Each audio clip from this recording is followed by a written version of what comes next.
Abertura. Fundo azul. Linha branca horizontal se divide em duas e forma um quadrado que logo se desfaz. Círculo se divide horizontalmente em outros coloridos e se desfazem. No centro, repórter Justiça. Imagens aceleradas. Pessoas e carros passam apressados pela cidade. O mundo não é mais como antigamente. Estamos conectados da hora em que acordamos até fechar os olhos. Podemos acompanhar o que acontece em qualquer lugar do planeta em tempo real. Ou fazer uma videochamada graças à internet. A transformação digital acontece em ritmo acelerado. Quem poderia imaginar que em 2 décadas o mundo iria evoluir tanto? Animação.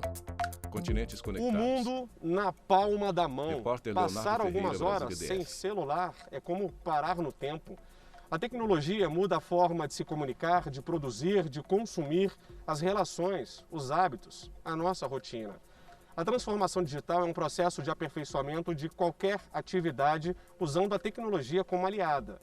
É mudar a estrutura de empresas e organizações para melhorar o desempenho e garantir bons resultados. Não é novidade para ninguém que a pandemia do coronavírus fez o mundo se reinventar. De uma hora para outra, aulas presenciais foram suspensas e os educadores tiveram de trocar os quadros por telas e aplicativos. Covid, de alguma maneira, provocou Rosa essa Ramos, aceleração. Uma mudança que já se anunciava, é importante dizer, muito antes da própria Covid, né, da própria pandemia, mas estávamos muito ainda atrelados àquele modelo exclusivamente presencial. Mozart é professor de Química e membro do Conselho Nacional de Educação. Ele explica que a transformação digital, que era uma forte tendência para os próximos anos, entrou em ritmo de trem-bala no mundo todo. E isso envolveu algo em torno de 1,5 bilhão de alunos que, da noite para o dia, deixaram de ir para a escola, né? Então, era preciso se reinventar, como a gente talvez pudesse dizer popularmente, da noite, a gente teve que mudar o pneu com o carro em movimento. Foi um desafio e tanto para Deise, professora de Química do estado do Rio de Janeiro. Ela dá aula para alunos entre 14 e 18 anos e conta que não era muito ligada às novas tecnologias. Na pandemia, tudo mudou. Eu comecei a fazer umas aulas muito doidas, escrevendo no papel, Deise Benter, professora de filmando Química. com uma mesinha de vidro, e os alunos me ensinaram a comprar uma mesa digitalizadora. E assim, quando você é professor de algumas matérias de humanas, eu imagino que você consegue levar aula na fala, né? Você consegue até contar uma história. Mas quando você precisa escrever uma fórmula, uma equação química, a gente precisa desse auxílio de você, dessa interação. Do Rio de Janeiro para o Recife. Patrícia é professora de português e se deparou com a mesma situação da Deise. Ela nunca tinha dado aula numa sala virtual. Teve muitas dificuldades porque a gente teve que aprender a Patrícia usar Oliveira, essa professora de tecnologia português. no momento de fazer uma videoaula, desenvolver um filme, usar a câmera para que o estudante nos vissem. Além de aprender novas tecnologias, Patrícia investiu em equipamentos mais modernos. Não me arrependo disso, foi um momento difícil, mas que precisava ser vivenciado, precisava ser vencido. Sequência de imagens. Crianças usam celular.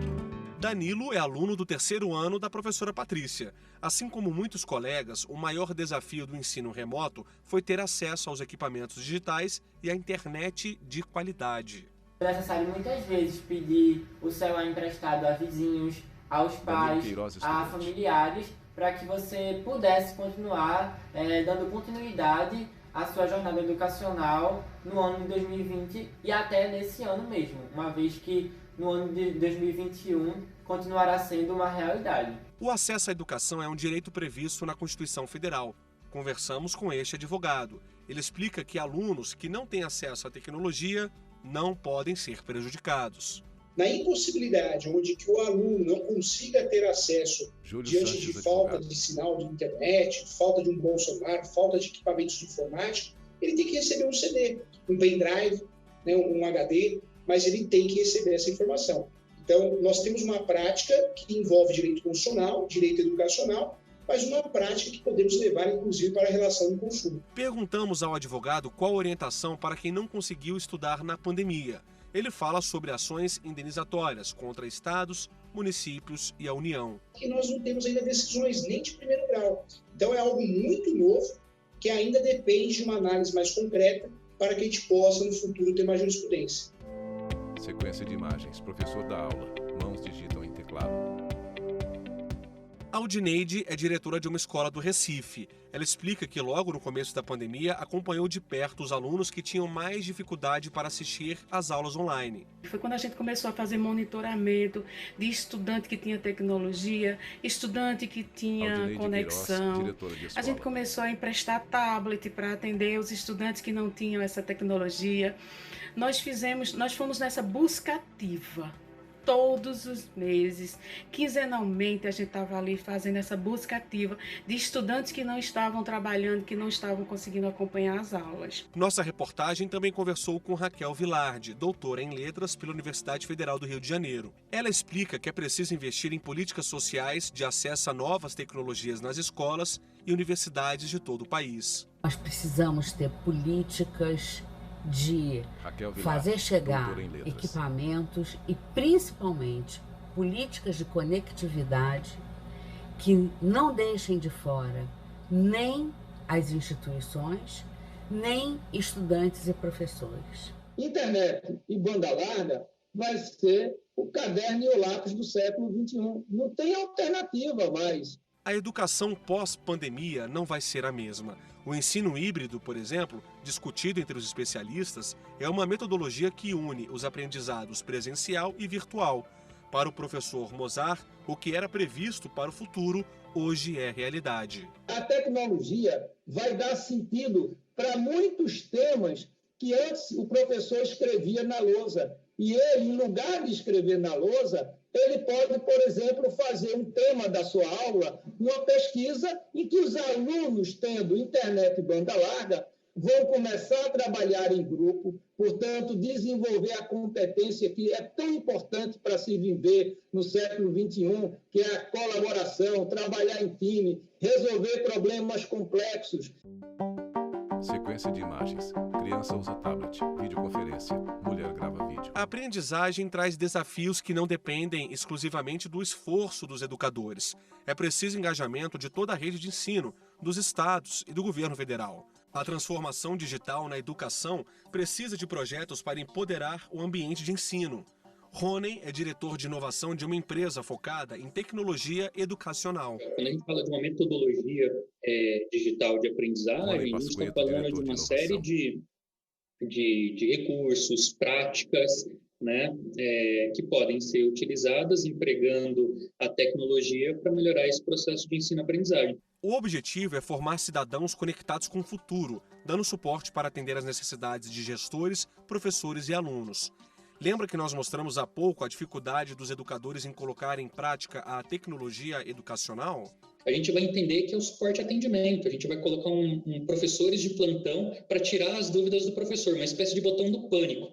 Afinal de contas, a gente quer criar uma rede de amparo a esse professor, para que de alguma maneira esse professor esteja bem amparado, bem munido aí de informações. Imagem aérea. Poucas casas espaçadas em meio à densa floresta. Nada do que mostramos até aqui se compara à dificuldade enfrentada por muito tempo pelos índios Guatós, da aldeia Uberaba, no Pantanal. O professor das crianças precisava fazer uma viagem de cerca de 30 horas até Corumbá para lançar as notas no sistema da Secretaria de Educação. Esse foi um dos motivos que fizeram a Justiça do Trabalho e o Ministério Público do Trabalho instalar internet por satélite. É só para a educação. E é um instrumento marcante João de Deus de Souza, propulsão, desembargador do TRT-MS. de impulsionar o desenvolvimento de qualquer nação, de qualquer país, a longo prazo. Sem educação, nós não vamos chegar a lugar nenhum. 5 pessoas navegam pelo rio em cima de uma canoa. Antes da instalação da internet, não havia comunicação fora da tribo. Os índios Guatós precisavam pegar a canoa e percorrer 15 quilômetros até um posto do exército para relatar algum problema. Nas queimadas, eles poderiam vislumbrar ali uma queimada e não tem como comunicar com o mundo. Olha, está queimando aqui, perto da minha aldeia. Eles não tinham comunicação, né? Então, esse equipamento não vai servir apenas e tão somente, veja bem, essa comunidade, né? Para que eles possam ter um contato com o mundo, mas principalmente os estudantes. E essa da comunicação, se tiver uma queimada, eles possam se comunicar. O investimento foi de R$ 4.000. O recurso é proveniente de multas trabalhistas. A chegada da internet é um marco histórico para a tribo. Infelizmente, a gente não tinha a questão logística e levantar toda a questão financeira também para que ele chegasse até aqui. Antes isolados, agora conectados com o mundo. Que a justiça, hoje, não é aquela justiça que só se manifesta quando você bate a porta dela. A justiça de hoje é a justiça que o juiz tem que sair do seu gabinete e ir no local verificar o que de fato está acontecendo. Essa é a justiça que nós queremos. No próximo bloco, o Repórter Justiça mostra como a transformação digital também mudou o mercado de trabalho. A gente volta já. Vinheta de transição, no Centro Repórter Justiça. Vinheta de transição, no Centro Repórter Justiça. Mãos masculinas digitam em máquina de escrever. Desde que as máquinas de escrever foram substituídas pelos computadores, a forma de trabalhar mudou em todas as áreas. Até o campo foi modernizado com máquinas altamente tecnológicas para aumentar a produtividade. Somos reféns dessa evolução que não para. Mãos teclam em teclado de computador e na tela de um celular. Não dá para falar sobre transformação digital e esquecer de uma discussão tão atual e que preocupa muita gente, as profissões do futuro. Todos nós, em todos os níveis agora, teremos que ter intimidade com a tecnologia. Então, aquele problema que nós já vivenciávamos em relação a ter desafios de cientistas de dados ou de programadores, agora a gente está vivenciando em todas as situações. Tá? Então, acho que isso fica muito notório. Isso traz realmente como um grande desafio, que é um impacto tanto para os líderes, também como as pessoas que estão entrando no mercado de trabalho hoje. Também conversamos com Marcelo Minuti, especialista em inovação e negócios digitais. Antes de falar sobre as profissões do futuro, ele explica que as vendas online, por exemplo, que aumentaram na pandemia, mostram como a digitalização automatiza etapas.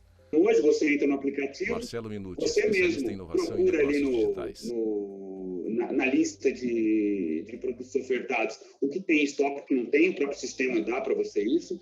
Você seleciona as características que você quer, você entra no processo de pagamento, coloca seus dados bancários, sem precisar de ninguém interagindo com você, faz o fechamento da compra e isso já, depois de alguns dias, chega na sua residência, na sua casa.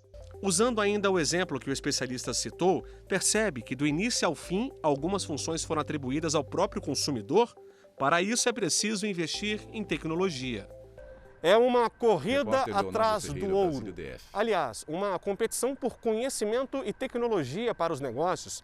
Segundo especialistas, por um lado isso é bom, porque melhora a qualidade dos serviços. Mas será que os profissionais estão preparados para as habilidades do futuro? Empatia, pensamento crítico, criatividade e noções de tecnologia são competências que vão fazer toda a difereça. A transformação digital, ela primeiro ocorre uma transformação humana nas pessoas, para elas poderem repensar essa questão dos seus negócios, que onde eu tinha, uma época, tinha demanda maior que oferta, eu vendia o que eu queria, né? E hoje eu tenho que estar focado a entender qual é a necessidade do cliente para verificar se o que eu estou ofertando faz algum sentido. Agilidade, rapidez, redução de custos é o que as empresas querem. Um estudo realizado pela Universidade de Brasília revela que nos próximos 5 anos, mais da metade dos empregos formais do país, cerca de 30 milhões, poderão ser ocupados por robôs ou programas de computador. Funções repetitivas com pouca criatividade e variedades de tarefas são mais fáceis de serem automatizadas. A consulta tecnológica foca basicamente em processos conhecidos e repetitivos. E aí vai desde uma atividade de escritório, que pode ser uma secretária que sempre faz agendamento de reuniões, por exemplo, até uma atividade braçal, que é alguém que trabalha no estoque ou na construção civil. No dia dessa pessoa tem um conjunto de atividades que são repetitivas. A dica para não ser surpreendido é investir em capacitação, funções mais versáteis que exigem criatividade, improviso e contato humano. A notícia boa, segundo o especialista em inovação e negócios digitais, é que ao mesmo tempo em que muitas profissões vão deixar de existir, portas se abrem para novas oportunidades. Muitas vagas estão sendo diluídas no processo, mas mais vagas estão sendo criadas. Só qual é o grande desafio? Essas vagas não são nas áreas de origem.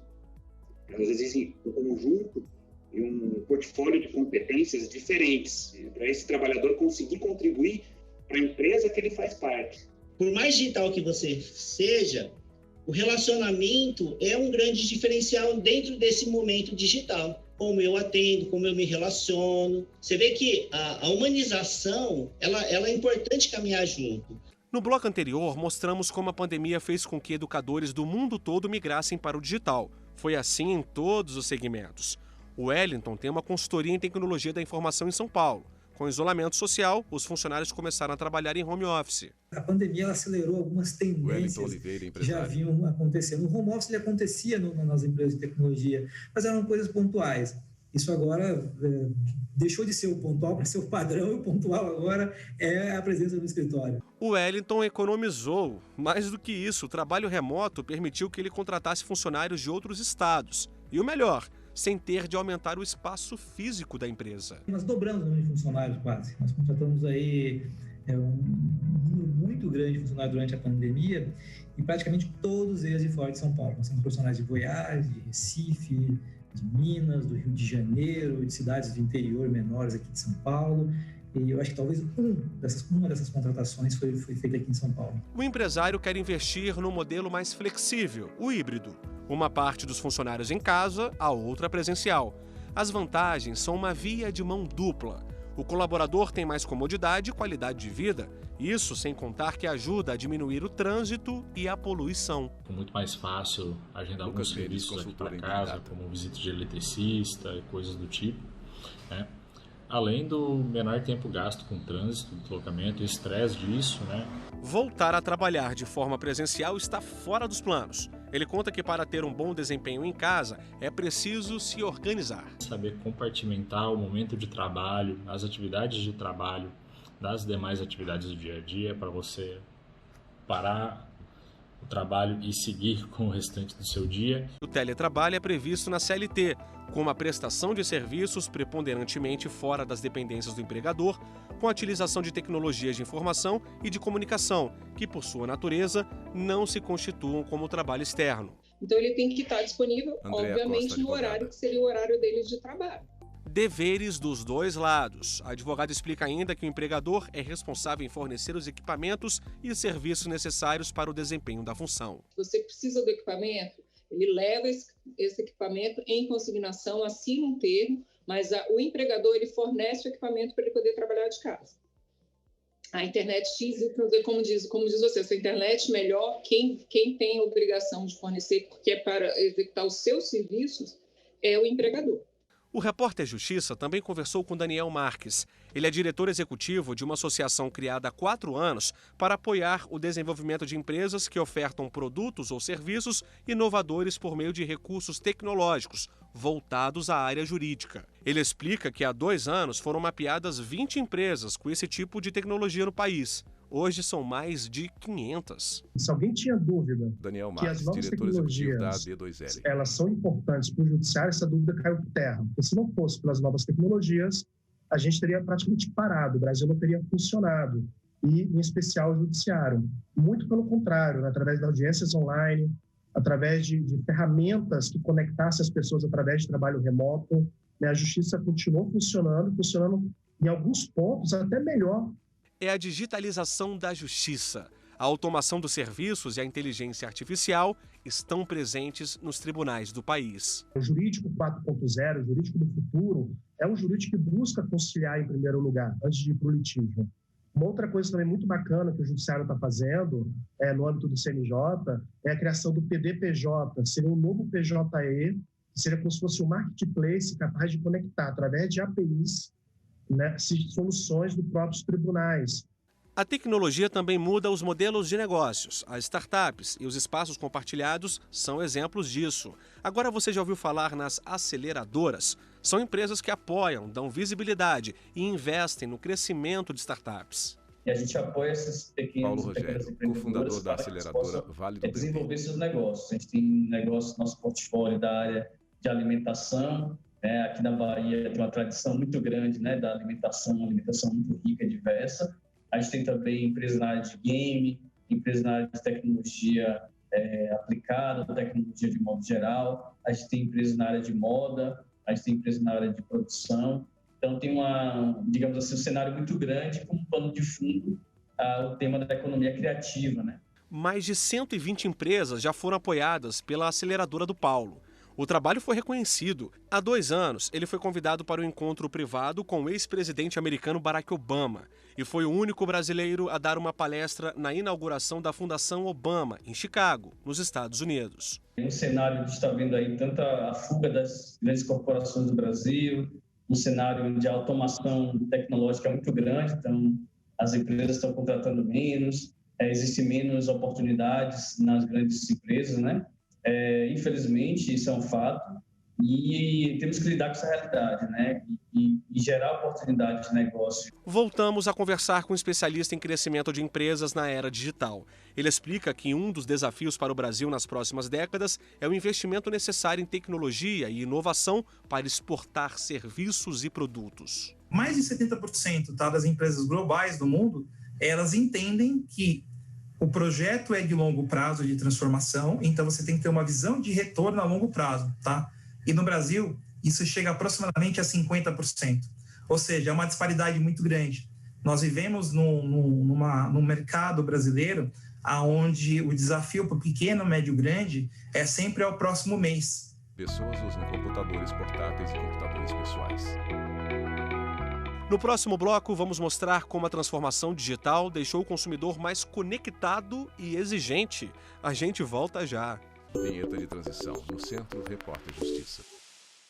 Vinheta de transição, no Centro Repórter Justiça. Mãos digitam em teclado de computador, olhos fixos ao monitor. Pessoa digita com cartão de crédito na mão. A transformação digital alterou a aprendizagem na sala de aula, o mercado de trabalho e o comportamento do consumidor, que está mais exigente e conectado. Hoje o consumo é imediatista.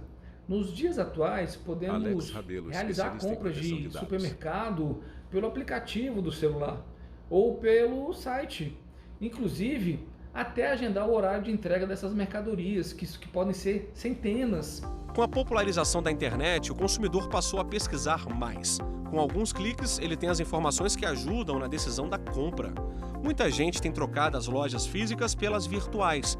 É o caso do Neio, morador de Brasília. Ele teve uma experiência ruim anos atrás. Comprou uma televisão, mas quem disse que o produto chegou?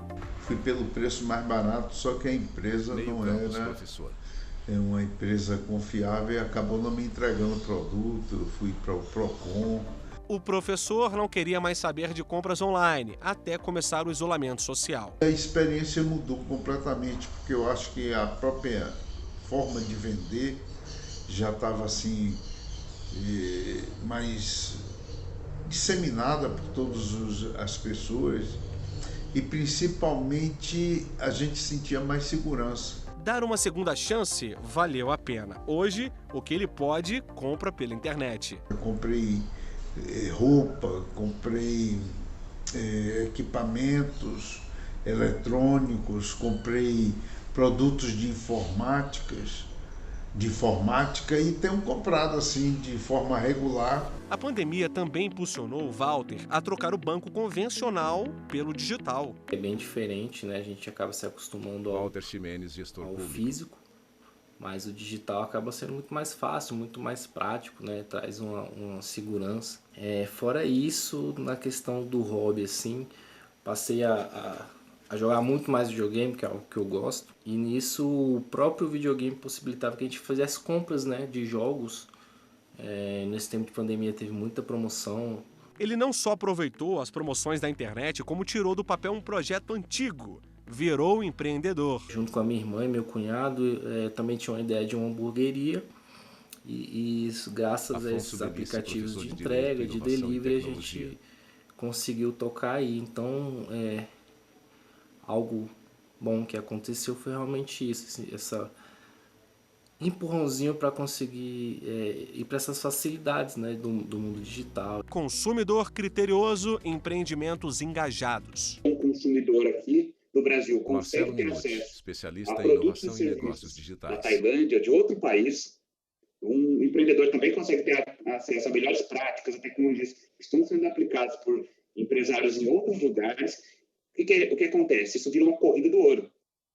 Vira um ciclo constante de busca de mais conhecimento, de novos aprendizados para implementar um ambiente de negócios, acelerando tudo e aumentando também drasticamente a competição. Já que o caminho é o digital, há 6 anos o Sebrae desenvolve programas para apoiar pequenos negócios. Nós realizamos uma pesquisa no Sebrae para verificar como é que estava a presença dos pequenos negócios na internet. E aí nós descobrimos que havia um grande gap. Porque se você entrasse na internet, no Google, por exemplo, uma ferramenta de busca, e procurasse por negócios, por exemplo, uma padaria, uma farmácia, um comércio, pequeno comércio, você via que mais de 70% dos pequenos negócios não estavam presentes. Eles não iriam aparecer como resultado de busca. Voltamos a conversar com um especialista em proteção de dados. Ele explica que na mesma velocidade em que aumentam as vendas online, os criminosos aplicam golpes. Os criminosos estão colocando os esforços nos ataques aos consumidores e não mais nas empresas. É muito mais fácil fazer um golpe para roubar informações de usuários do que, de fato, planejar um ataque a uma grande empresa. Pessoas com cartão de crédito digitam em computadores. Algumas dicas são importantes para o consumidor não ter dor de cabeça. Por exemplo, pesquise a reputação da empresa, desconfie de depósitos para pessoas físicas e de promoções abaixo do mercado. O especialista também explica que é importante ter cuidado com os dados pessoais e lembra da Lei Geral de Proteção de Dados, que entrou em vigência durante a pandemia. Os titulares estão exigindo que os seus dados pessoais que foram cedidos àquela operação de tratamento de dados seja de fato protegido e que a sua privacidade seja mantida. Quando um cliente identifica já no site que não há uma política de privacidade, um local informando onde e como os seus dados são tratados, de prontidão, ele procura concorrente. Muita gente ainda não sabe, mas o brasileiro tem um prazo de 7 dias para se arrepender da compra ou da contratação de um serviço pela internet. Esse direito é estabelecido no Código de Defesa do Consumidor. Os 7 dias são da chegada daquela mercadoria ou da entrega daquele serviço à pessoa, tá? Então, digamos assim, que a gente tenha uma mercadoria que foi pedida há 37 dias, a pessoa recebeu há 32 dias, ela ainda tem mais 2 dias para se arrepender. Pela internet, também conversamos com esta pesquisadora de comportamento e consumo. Camila presta consultoria para empresas, mapeando tendências de comportamento do mercado. Com a pandemia, a gente, como especialista, percebeu que muitas das tendências que a gente imaginava para daqui a 3, 4 anos, elas foram antecipadas. Muito porque a maneira como essa pandemia mudou a nossa relação social, né, fazendo com que a gente tivesse que ter um isolamento dentro de casa, fez com que essa presença digital, em certos momentos do nosso dia a dia, tivessem que se ampliar para outros momentos do nosso dia a dia. Camila realizou uma pesquisa com 600 pessoas para saber a frequência de compras online antes da pandemia. 26% responderam que era de 1 a 4 vezes ao ano. São números baixos, se a gente compara com outros cenários. A partir do momento que eu entendo essa fotografia pré-pandemia, eu quero agora compreender se essas pessoas mudaram de opinião, porque muitas delas tiveram que mudar o seu comportamento ao longo da pandemia. A pesquisadora explica que essa transição para o mundo virtual, impulsionada pela pandemia, fez o brasileiro enxergar novos horizontes. Hoje eu, que moro em São Paulo, capital, posso, se eu quiser, ter uma terapeuta em Recife. Talvez antes da pandemia isso não fosse tão óbvio. Além de tudo o que mostramos até aqui, a transformação digital também pode ser uma boa ferramenta para valorizar a cultura. Um grupo de brasileiros desenvolveu um jogo de computador para mostrar as tradições da tribo indígena Unicuim, do interior do Acre. O Repórter Justiça conversou com um dos idealizadores do game, Guilherme Menezes, doutor em antropologia. Ele começa a conversa explicando que a ideia do jogo é dar visibilidade à cultura indígena, desconhecida pela maioria da população. Tem uma defasagem muito grande, as pessoas não conhecem os povos indígenas do nosso país, eles falam outra língua, né? E tem um afastamento muito grande desses conhecimentos da floresta, enfim. Então e os jogos que as pessoas criam no Brasil muitas vezes tratam de cultura europeia, cultura viking, Idade Média, e não fala sobre essas histórias que tem na nossa terra, né? Muitas vezes ninguém conhece. Guilherme e a equipe passaram alguns dias na aldeia para desenvolver o conteúdo. O game de computador Os Caminhos da Jiboia conta a história de 2 irmãos que precisam passar por vários desafios para que possam se tornar pajés. É um resgate dos saberes indígenas, mitos e rituais. Nós estamos trabalhando numa outra versão desse game agora. Vamos reunir a equipe, a gente deu um hiato, né, da produção. Passamos algum tempo sem estar desenvolvendo o game. E agora vamos retornar para fazer uma versão para celulares e com histórias novas também. Nesse ano de 2021, estamos retomando a produção do game para fazer essa versão.